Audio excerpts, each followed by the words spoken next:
చిటి, నిన్ను ఒక క్వశ్చన్ అడుగుతాను, సమాధానం చెప్తావా కరెక్ట్గా? అడుగు. అడుగుతాను, చెప్పు. ఏమీ లేదు, ఒక చిన్న లెక్క అడుగుతాను, అడుక్కో. అడుక్కునేది కాదు, కరెక్ట్గా సమాధానం చెప్పాలి. ఓకే. ఏమీ లేదు, 10లోంచి 4 తీసేస్తే 4 తీసేస్తే ఎంత? బస్ ఇంతేనా? అంతే. చెప్తావా? 10లోంచి 4 తీసేస్తే ఎంత?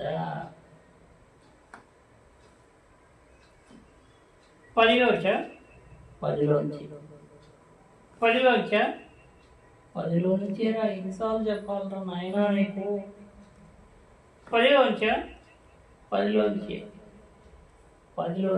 4 తీసేస్తే ఎంత?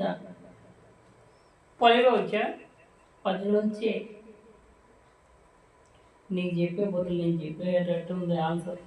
నా వల్ల కావడం లేదు. అయితే చెప్పే. ఏదో నిన్ను అడుగుతానని చెప్పి నువ్వు ఏదో చెప్తావని చెప్పి నిన్ను అడిగాను నాయన క్వశ్చన్. 10లోంచి ఏడకి పాలు ఆడే ఉంటుంది. ఏడ ఉండేది? 10లోంచి 4 తీసేస్తే ఎంత నాయన? 10లోంచా? నువ్వు లెక్క చెప్పగల, నువ్వు ఏమీ చెప్పగల, నేనే చెప్పేస్తా చూడు ఆన్సర్. చెప్పు. ఏమో తెలిసిన మాదిరి అడిగినావు. చెప్తా చూడు. 10లోంచి 4 తీసేస్తే చెప్పేద్దరికి అంత టెన్షన్ పడకూడదు. ఓకేనా? తీసేస్తే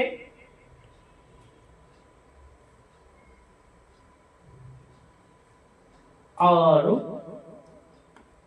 అరే, నేను చెప్దాం అనుకున్నానే 6 అని, నువ్వు చెప్పేసేవే. ఎందుకు అంత టెన్షన్ నీకు? ఒరే, నేను చెప్పేటలిగే నువ్వు 10లోంచి ఎంత అంటున్నావు కదరా, అందుకనే చెప్పేసి అంట. నా వల్ల కాలేదురా. నువ్వు చెప్పేసావు, నేను చెప్పేసి